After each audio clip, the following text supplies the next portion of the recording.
Hi, welcome to this webinar. I'm Joseph Phillips, the Director of Education at Instructing.com, and I'm the founder of Pure Management Alliance. In our talk this evening, I'm really happy to have one of my colleagues and an instructor in the Pure program, and that's Clinton Brooks Herman. Clinton, welcome to the webinar. Hey, appreciate it, Joe. Glad to be here. Clinton, why don't you introduce yourself to the viewers? Let's talk a little bit about your background. So what do you do and what have you done?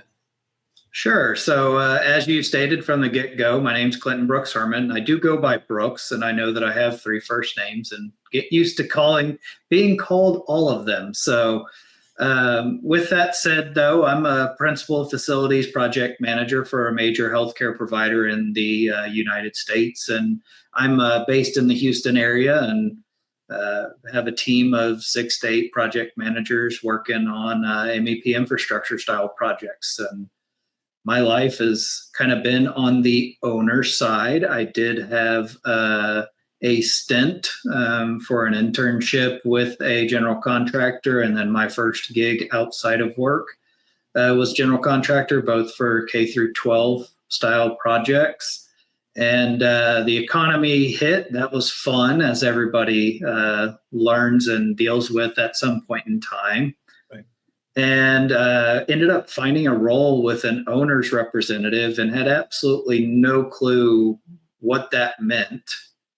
And kind of stuck my nose into it. And I don't know, we're at 15 years later, something like that. And just project management's become life, and so is the owner representative world. So, well, 14, 15 years, you must have started when you were what, about 10?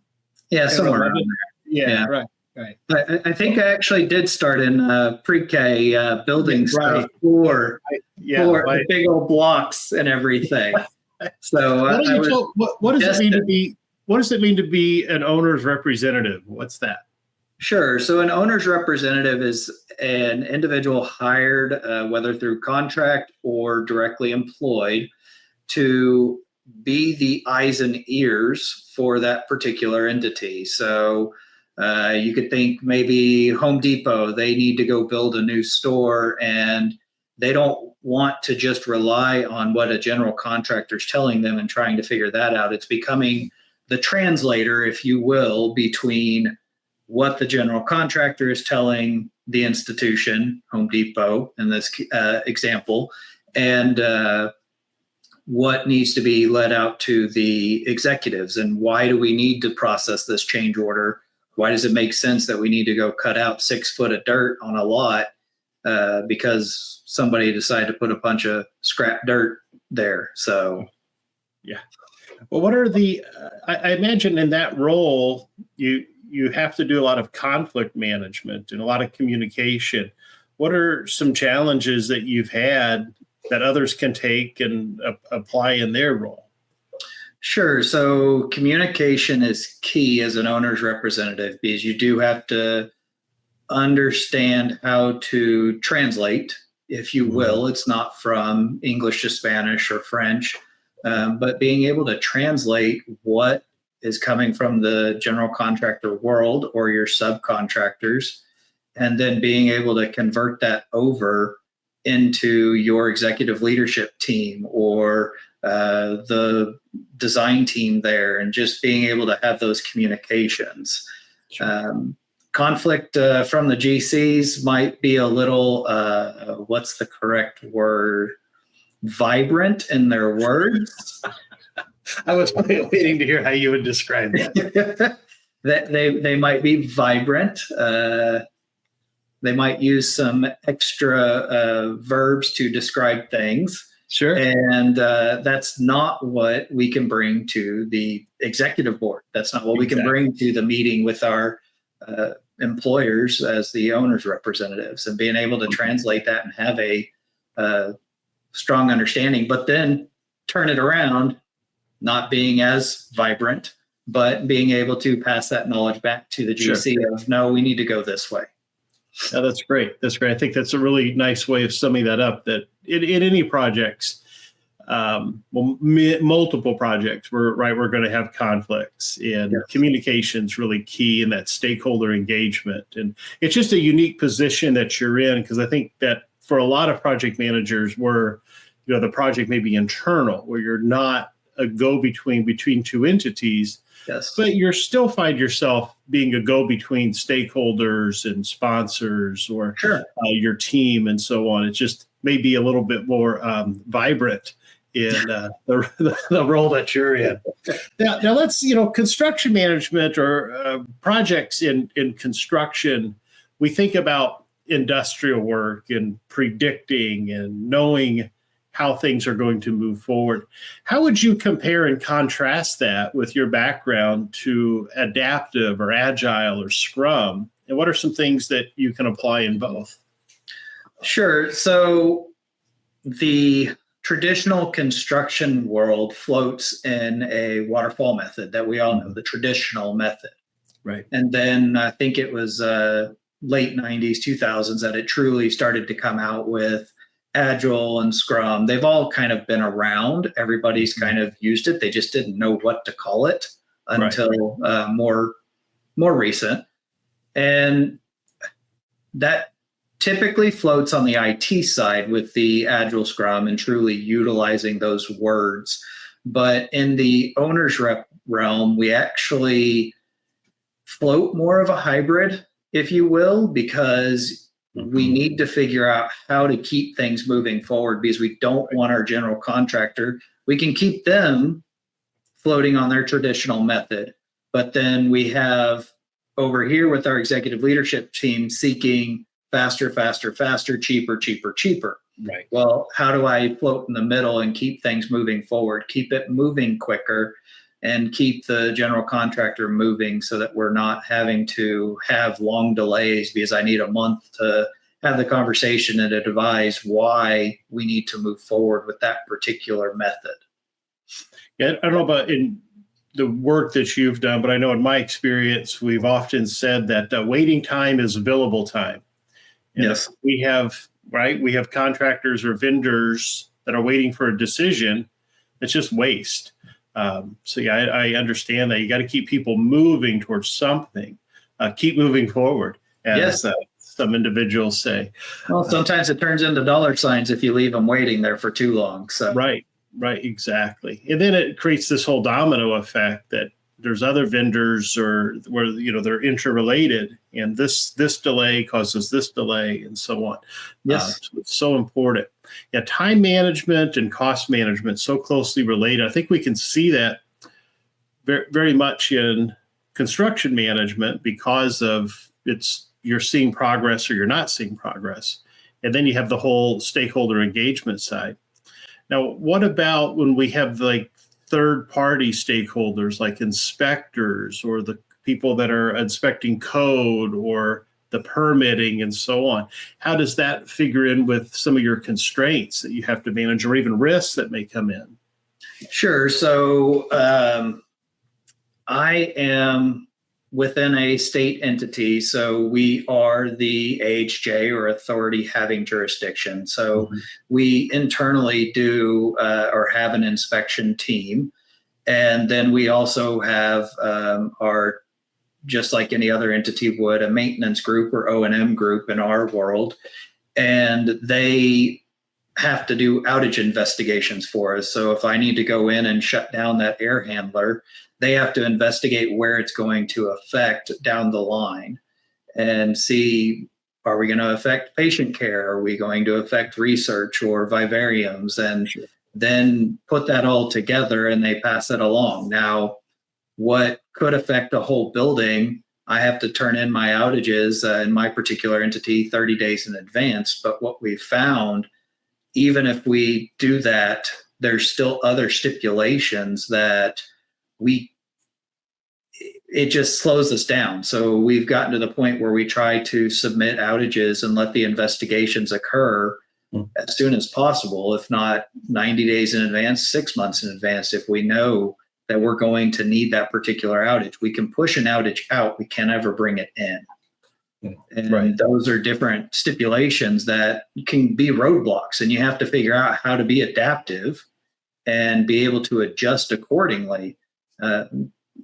It At the end of the day, I think when we were talking at the very beginning, you're bringing up conflict, and I usually start my projects with my clients and inform them there's going to be an issue. Sure. I don't call them problems. Right. There's going to be an issue. How we work together as a team will tell us how successful the project's going to be at the end. So it could be a simple issue of is this yellow or is it going to be red? Yeah. Or it could be a big issue of, am I coating the coils so that I don't have to worry about salt air? Or, and you're going to have an issue at the end of the day. So it's a matter of being a team and adapting to the changes so that we can keep moving forward and keep the projects progressing.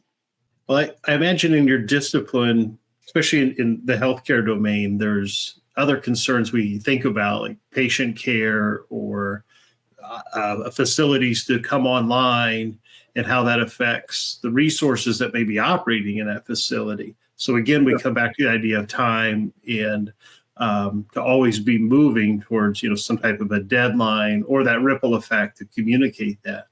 I think that's, a lot of things we have to, that you have to think about in that environment that may be beyond, what we may have in, building a house, that it's a different type of structure. It introduces new risk.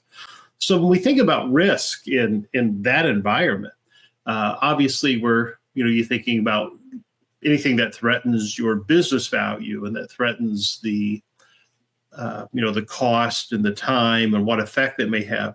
But then I imagine you also have to think about, the pure risk that may affect, patient care and laws and certain restrictions and constraints that affect that. Do you want to speak to that for a moment? So yes, there's risks. If we take down pieces of equipment and it potentially has a patient at the end of the line, it might not be right there in the same room with us. Right. But down the line, we don't ever want to cause any hiccups for the patients they should never notice that we're ever there. Right. We should be behind the scenes and the patient should be still receiving whatever services that they were originally supposed to be receiving through our MEP infrastructure. So making sure those all stay online, and that's where we plan outages. And my team members were on site at 3 a.m. this past weekend, trying to do investigations to avoid having to affect any of the patient care and keep them moving forward and being able to provide to the best that they can. I think that's such a great lesson for, all of us. We may not be in a healthcare environment, but to think about what the decisions we make and how does that really affect stakeholders. I come from an IT background. And like you said, you have to go in at 3 a.m. sometimes. You have to go when no one is affected. Yep. And I know in IT, you hold your breath. It worked in testing, but we're going to flip the switch now. And then you're waiting to see what domino effect comes from that. But I think that's such a great lesson that, we all have to think about decisions that we make today. How does that affect things down the line that we may not see? You don't know what you don't know. That whole Eisenhower or that whole Johari window, that you have blind spots. So that's so important. Well, I want to talk for a moment about your course. I think it's very interesting with your background and that you gravitated towards the adaptive strategies. So tell us a little bit about your course and why you were excited to do that and what people will learn when they enroll in your course as part of Pure. Sure. So I think we talked about it, but it's adaptive project management strategies. And we're sitting there preparing other project managers to be ready for the changes that are to come. Right. Again, your projects are going to have an issue. There's going to be a change. Now it's setting yourself up and preparing so you're ready. Don't assume that is now a big red flag. Oh my gosh, the world's ending. It's not. Right. Yeah. We don't want to affect, in my case, the patients at the end of the line. We don't want it to be. So that's where we need to be prepared, and they may decide that, hey, our outage is getting canceled because a surgery has to continue or didn't finish or came out of the blue. And that's where adaptive project management strategy steps in, and it encourages teams to think outside the box and not rely on just your standard toolkit in project management. There's things that we learn every day, and if you actually look at it in a different perspective, you probably can utilize it in project management, even though it's not project management based. Exactly. I was trying to figure out how one day to do virtual punch lists so I didn't have to travel everywhere to all the different projects. One day I saw a word and it was audit. Okay, we think about audits, and that auditing is part of day in and day out of a business, but you don't think about it in project management or construction management. And when I started looking at audits, then I was suddenly able to find checklists that I could send to anybody or just do over FaceTime, which was a great invention when that came out, and actually be able to have those conversations with the superintendent and use FaceTime to not have to go to the site. And that was taking something that I would randomly found, a word that I randomly saw, and probably a tech site that I was looking for some discount of IT equipment, and taking that word and running with it instead of calling it a punch list or a checklist like most tend to utilize for project management and construction. So I think that's so good that what I worked in the past with an organization or consulted this organization. I'll never forget this old engineer, right? He'd COBOL days and, had the cards, the punch cards, back when I was a rookie. And like this guy had been around forever. And we're trying to figure out, why this piece of hardware wouldn't work. And like, I'm just, I'm a young guy and I'm just going to whatever it is. And he's like, we got to have a clue. You got to start with a clue. You got to start somewhere, and that you have some insight somewhere. And then that sets you on that path of deductive reasoning. Yep. I want to get back for a moment and, talk about adaptive. And you hit the nail on the head, I think, about being innovative. The goal of project management is to get the thing done, to achieve business value. It doesn't matter how you get there. And so I think that's really an interesting, with your background, like we started our conversation, it's construction, and we think about industrial work and predictive, but yet adaptive or change driven. And so it's a great thing that you do and that you teach in the course, I know, about leveraging these approaches to keep things moving. Yes. What challenges, though, do like your contractors or the GC or your stakeholders have with that idea of a hybrid approach or an adaptive approach? And what have you done to overcome that? So ideally, you work it in with yourself and your clients and your GCs to make it where it's almost invisible to them. Sure. Maybe I'm just doing something simultaneously while we have submittals getting processed. I'm putting together another RFP or RFQ together for another piece. So it's again taking a hybrid aspect. It's not making everything agile and adaptive, but it's truly adjusting. And I think we've had several courses within our peer program that talk about it's not all. You can't use the same method every single time. Right.